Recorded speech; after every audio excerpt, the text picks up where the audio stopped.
And so I finally got to roll some smoke on the brand new Old Country G3 smoker and crack open a beer. Keeping that door open and still running your smoke stack clean. Guys, look at that skyline. Okay, so it's about 4 hours now. I just threw post oak. I did an Australian Wagyu brisket point and let it rest for 16 hours. Let's go ahead and cut into it.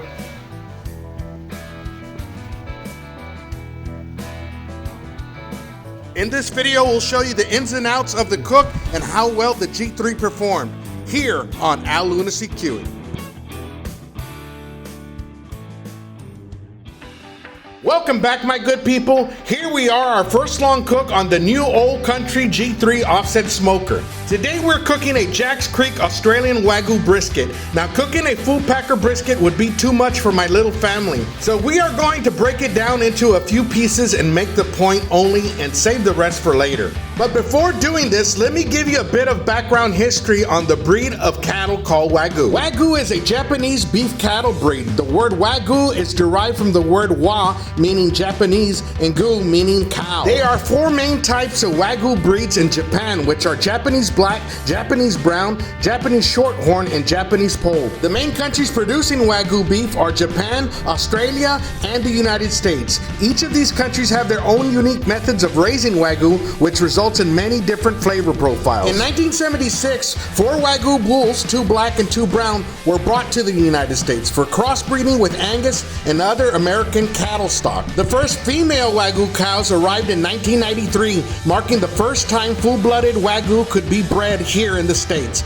Only about 200 were brought here by 1997 when Japan made it illegal to export Wagyu cattle to protect the value of its industry. Today we are cooking an Australian Wagyu brisket from Jacks Creek Butchery, and it's the yellow label, which is their flagship product, full-blooded Wagyu beef. To put things in perspective, this chart here by meatandbones.com shows the BMS beef marbling score of USDA grades of meat, followed by the BMS of Wagyu beef from the 3 primary countries. With USDA prime highest score being a 4.5, US Wagyu being as high as a 6, Australian Wagyu as high as a 9, which is what we are cooking today, and Japanese Wagyu as high as a 12. But enough of the history, let's get back to the meat prep. We are gonna cut this brisket in half, then we'll cut the leaner part of the brisket called the brisket flat in half once again. We'll save these in the freezer for another cook later. And so I'll lift one of the pieces of the flat so you can see that even in this lean part of the brisket, there is intramuscular fat. So we are working with some high-grade beef here. And so I'll put the last piece of brisket flat away. Now let's work on trimming down the brisket point to get it ready to season it. Using a 12-inch Cut-Lux slicing knife, I trim away the thin part of the side. Then you will see me cutting and separating the trim with the fatty parts on the left and the meatier parts on the right. I'll continue trimming away and dividing up the trim. We'll use the fatty parts to render into tallow and the meatier parts for ground beef later. Once I complete the bigger parts of trim with the slicing knife, I then switch to my Victorinox boning knife. This knife will allow me to get underneath the silver skin of the brisket and trim away the smaller cuts to get this brisket ready for the smoker. And so for the last trims, I will work the boning knife around the brisket so I can round off the edges.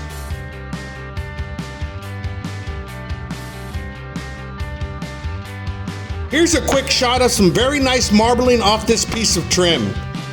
It's going to make some excellent burgers in a future cook.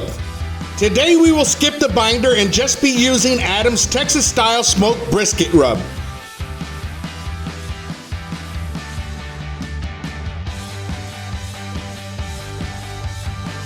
Once we get our brisket well coated, we will even season the fat that we are going to render for tallow.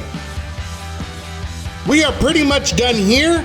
Let's go outside and work on our wood splits.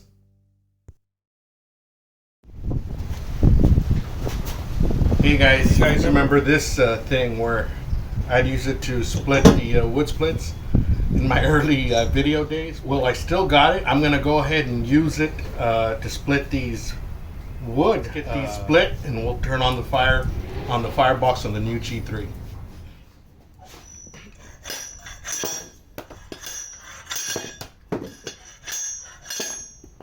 I need a beer.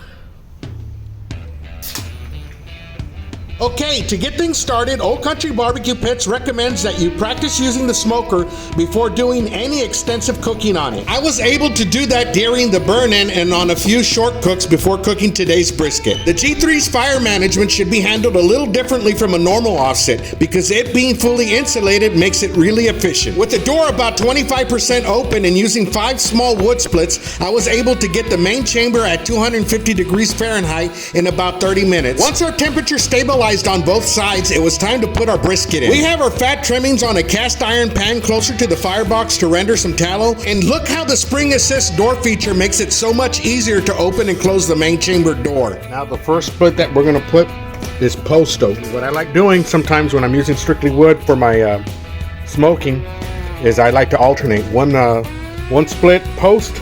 The next time, 30 minutes later, I'll do one split mesquite. The wood splits actually lasted me 45 minutes each at 250 degrees since the G3 is so efficient.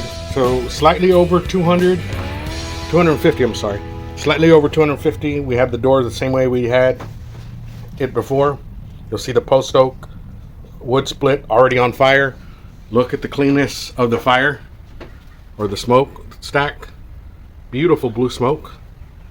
On the other side, the same way, 250. You can see how much control you have using this smoker. As long as you tend to that door, you can gauge how efficient this smoker runs. Today we made our coal bed using mesquite wood.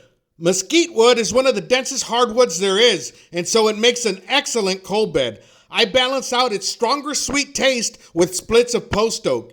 Here you can see them side by side, with mesquite wood having a deeper red color in the center. So now we're dropping again, so we're gonna do mesquite. And that's the way we're gonna take it as we go. Then we got some tallow here. You don't have to really strain it. I mean, there's no reason to strain it. It's gonna go into meat. That's cooking. It's not gonna really matter if it's strained or not. So that's our beef tallow. And once we take out the brisket to wrap, we'll pour that into our butcher paper. The G3 hummed along at 250 degrees, adding a small wood split every 45 minutes, making this cook simple. Guys, look at that skyline. Look at that beautiful skyline. The daylight went and nightfall was upon us. Luckily, some of the other stuff we were cooking was ready to eat. Look at that merch sausage. Look at this. Beautiful. It's starting to lose its water. The Wagyu brisket was looking great. The bark was coming along and the fire was running beautifully. We went with adding strictly post oak splits after the 5-hour mark. At about the 7.5-hour mark, the brisket was probing tender at 193 degrees. Surprisingly, the brisket was still very moist as it was dripping when I pulled it out to wrap. I will be resting this in my pizza oven at 150 degrees for tomorrow, so I will pour the tallow we rendered over it to make sure it stays moist.